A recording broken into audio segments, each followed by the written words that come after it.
অত্যন্ত প্রাচীন। রাজা বরেন্দ্র কুমার রায়ের 400 বছরের ইতিহাস। এই রাজারহাটে বহু ইতিহাস বিভিন্ন প্রান্তে প্রান্তে ছড়িয়ে আছে। সেই সঙ্গে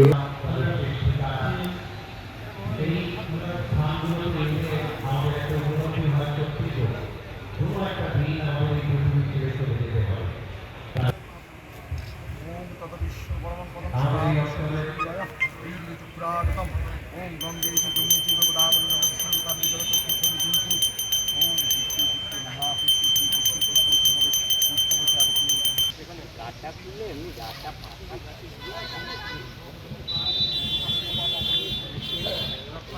কাঠগুলো রয়েছে না জড়কাঠ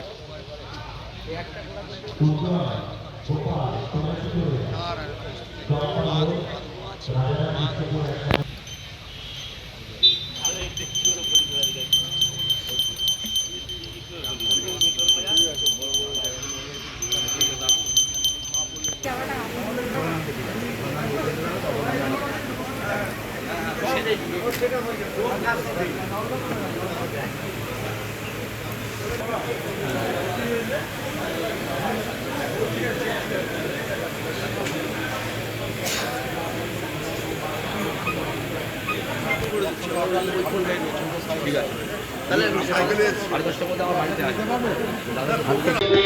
মানুষের কাছে আসি আমি যা কিছু মহান বরণ করেছি বিনম্র শ্রদ্ধা বেশে 13 নদী 7 সাগরের জল বার দেখি বারে বার দেখি দেখি বাংলার আমি একবার দেখি বারে বার দেখি দেখি বাংলার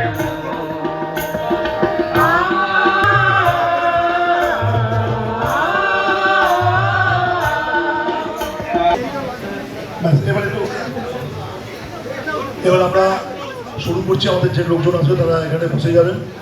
জায়গাটা খুবই সংক্ষিপ্ত, কারণ এখানে এর থেকে বেশি মঞ্চ করা যায় এর জন্য কোনো উপায় নেই। মানে সবাইকে একটু অসুবিধা, সবাই আমাদের মানে বন্দি বহু বাদ দিলে বাকি সবাই রাজারহাট নিউ টাউনের আমরা এর সঙ্গে আছি। একটু সুবিধা বিধানসভা আমাদের একদম বর্ডারে ব্রিজের উদ্বোধন আছে, আনুষ্ঠানিকভাবে শুভ সূচনা করবো। তার আগে আমরা বরণ করে নেব আমাদের এক এক করে করে। আমাদের আজকের প্রধান অতিথি মাননীয় মন্ত্রী রথিন ঘোষ, তাকে প্রতি বরণ দিয়ে আমরা শুরু করব। মাননীয় রথিন ঘোষকে সম্মাননার শুভেচ্ছা জ্ঞাপন করছেন একটি ফুলের গাছ দিয়ে। লাড়ুদা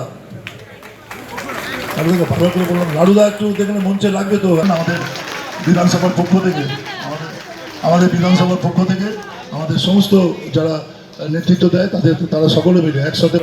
মোহাম্মদ আফতাবউদ্দিন উত্তর 24 পরগনা জেলা পরিষদের সদস্য মিষ্টান্ন দিয়ে শুভেচ্ছা। পুরো প্রোগ্রামটা কন্ডাক্ট করেন। বহুদিন থেকে আমি প্রায় 1-1.5 বছর থেকে ওনাকে জানি। ওনার এরিয়াতে আমাদের নতুন কলকাতার সব থেকে বড় ইসকন মন্দিরও হবে নিউ টাউনে। হ্যাঁ, অলরেডি উনি কিছুদিন আগে ওখানে আমাদের একটা গোশালার ফাউন্ডেশন উনি লে করেছেন। তো অনেক বড় মন্দির হবে এখানে, যেখানে অনেক বিদেশিরা এখানেও আসবে।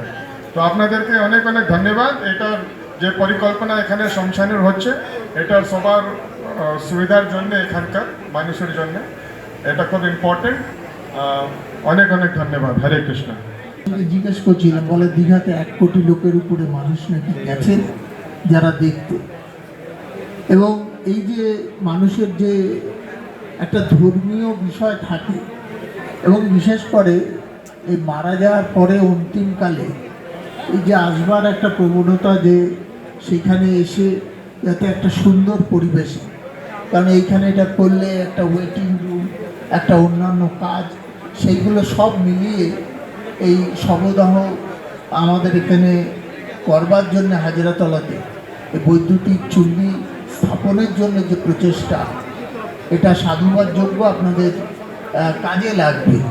এবং বিশেষ করে আমাদের হিন্দুদের মধ্যে একটা প্রবণতা আছে যে আমরা এই সমস্ত কাজগুলো বিশেষ করে অন্তিমকালে আমরা যাতে মানুষ শান্তিতে, তিনি মারা গেলেন তিনি যাতে শান্তিতে সব দাহন করতে পারে, সেইটার একটা ব্যবস্থা তৈরি করেছেন।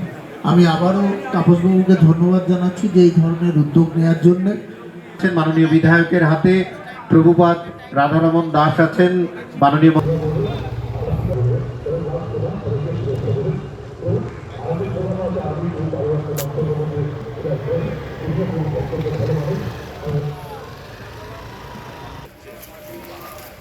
হ্যাঁ তুমি ওদিকটা দাও, মশলা পাতলা করে ওদিকে দিয়ে দাও। আপনি দাদা আপনার হাত কবিতা হাত দাও না।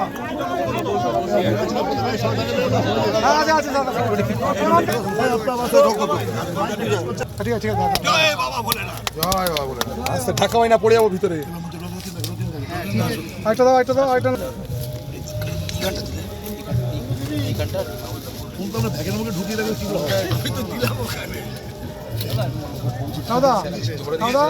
আপনি হাত লাগান না।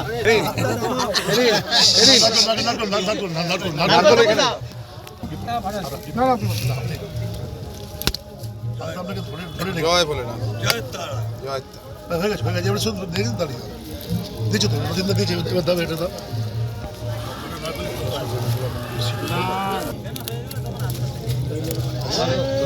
ফুল দিন, ফুল দিন। ঠিক আছে, ঠিক আছে। ফুল দিন।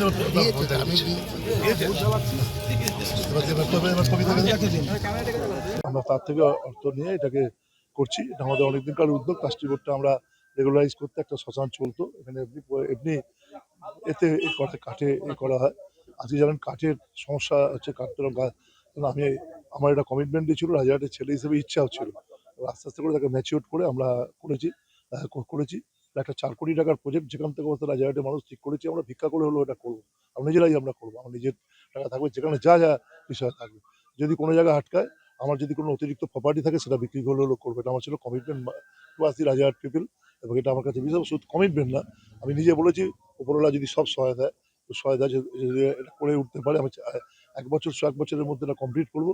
এবং আমি আমার মেয়ের কাছে বলেছি যে আমার মৃত্যুর পর আমার দেহ যেন এখানে করা। আমি রাজারহাট মানুষ আমাকে অনেক কিছু দিয়েছে, আমার যেন দেহ এখানেই যেন বিষয় করে, তুমি আমাকে নিমতলা বা বড়নগরে নিয়ে যাবেন, এখানেই যেন বিষয়টা করা হবে।